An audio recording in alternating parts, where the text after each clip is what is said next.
আসসালামু আলাইকুম রহমতুল্লাহি ওবরাকাতুহু ইন্নাল হামদুলিল্লাহি ওয়াহদাহু ওয়াসসালাতু ওয়াসসালামু আলা রাসূলিল্লাহ। প্রশংসা আল্লাহর জন্য, দরুদ ও সালাম বর্ষিত হোক নবী সাল্লাল্লাহু আলাইহি ওয়াসাল্লামের প্রতি। আল্লাহুম্মা সাল্লি আলাইহি আল্লাহুম্মা বারিক আলাইহি।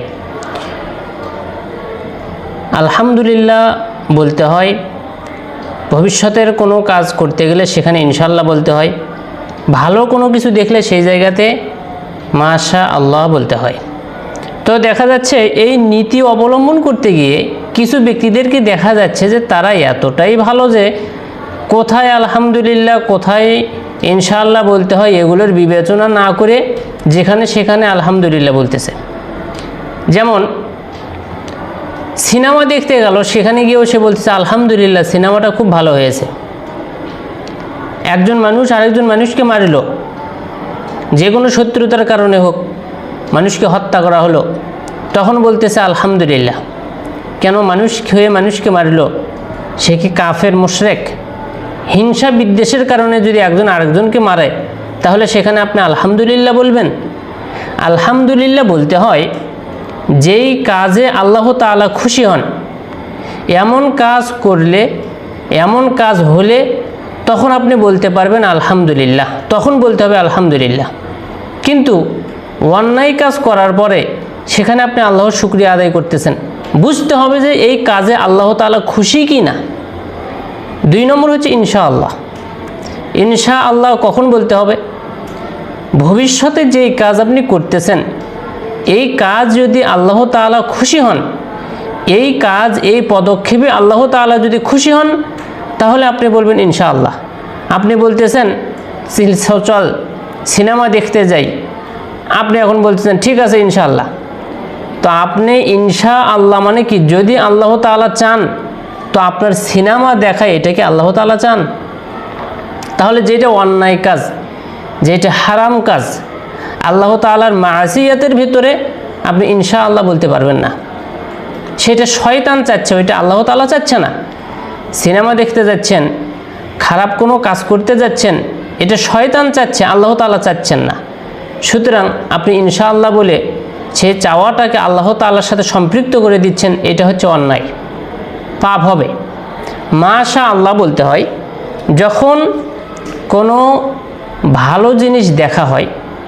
তো সেই ভালো জিনিসটা কি? যেই জিনিস দেখাতে কোনো রকমের পাপ হয় না সেইটা। একটা ছোট বাচ্চাকে আপনি দেখতেছেন, দেখার পরে আপনি বলছেন যে মাশা আল্লাহ, এটা অবশ্যই মাশা আল্লাহ বলতে হবে বা আলহামদুলিল্লাহ বলতে হবে। কেন বলতে হবে?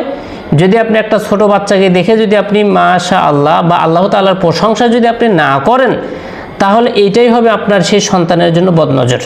আমরা যে বদনজর মনে করি এবং বলে থাকি, যেটা কোরআন এবং সুন্নাহের সাব্যস্ত বদনজর, এইটা আপনার কিভাবে হয়? আপনি বেঁকা চোখে দেখবেন এটা বদনজর, আপনি খারাপ চোখে দেখবেন এটা বদনজর? জি না। বদনজর হচ্ছে যদি আপনি কারো প্রশংসা করেন ছোট বাচ্চার এবং বড় ব্যক্তিদেরও, তখন যদি আপনি মাশা আল্লাহ আলহামদুলিল্লাহ ইত্যাদি যদি আল্লাহ তাআলার প্রশংসা না করেন তাহলে সেটাই হবে বদনজর। এই দিক থেকে একটা বাবা মায়ের বদনজরও একটা সন্তানের লেগে যেতে পারে। একজন বলতেছে যে না ছেলের স্বাস্থ্য হচ্ছে, জি না, স্বাস্থ্য হচ্ছে মানে কি? আলহামদুলিল্লাহ বলতে হবে, মাশা আল্লাহ বলতে হবে। ছেলের ব্রেন খুব ভালো, শুধু ভালো কেন, আলহামদুলিল্লাহ মাশা আল্লাহ বলতে হবে, নতবা তার সেই জায়গাতে বদনজর লাগবে। তাহলে যেই কথাটা বলতেছিলাম, যেই জিনিস দেখাতে আল্লাহ তাআলা পাপ দিবেন না এমন জিনিস দেখে আপনি বলবেন মাশা আল্লাহ। একটা মেয়ে নাচতেছে, একটা মেয়ের চেহারা খুব সুন্দর, আপনি সেই জায়গাতে দেখে বলতেছেন মাশা আল্লাহ। আপনি ওই মেয়ের দিকে আপনি তাকাবেন কেন? ওই মেয়ের দিকে আপনি দেখবেন কেন? মাশা আল্লাহ তো পরের কথা, মাশা আল্লাহ বলতেছেন, সেই জায়গাতে কমেন্ট করতেছেন। একজন খুব ভালো নাচতেছে, সেই জায়গাতে আপনি গিয়ে বলতেছেন মাশা আল্লাহ। অবশ্যই এগুলো গুনাহের কাজ। আপনি বলতেছেন প্রশংসা, কিন্তু এটা প্রশংসা নয়। খেয়াল রাখতে হবে যেই কাজে আপনি আলহামদুলিল্লাহ বলতেছেন সেই কাজে আল্লাহ তাআলা খুশি কিনা, যেই কাজের জন্য ইনশাআল্লাহ বলতেছেন সেই কাজে আল্লাহ তাআলা খুশি কিনা, যেই কাজে আপনি মাশা আল্লাহ বলতেছেন সেই কাজে আল্লাহ তাআলা খুশি কিনা। যদি সেই কাজে আল্লাহ তাআলা খুশি হন তাহলে আপনি আলহামদুলিল্লাহ ইনশাআল্লাহ মাশাআল্লাহ বলতে পারবেন। সেই কাজে যদি আল্লাহ তাআলা খুশি না হন তাহলে আপনি মাশা আল্লাহ, আলহামদুলিল্লাহ, ইনশাআল্লাহ আপনি বলতে পারবেন না। সুতরাং যতই প্রশংসা করেন, এটা যদি আল্লাহ সুবহানাহু ওয়া তাআলা খুশি না হন, এটার জন্য কিয়ামতের দিন আমাদেরকে ধরা খেতে হবে। সুতরাং আমরা সজাগ হই, আরেকজনকে সজাগ করি।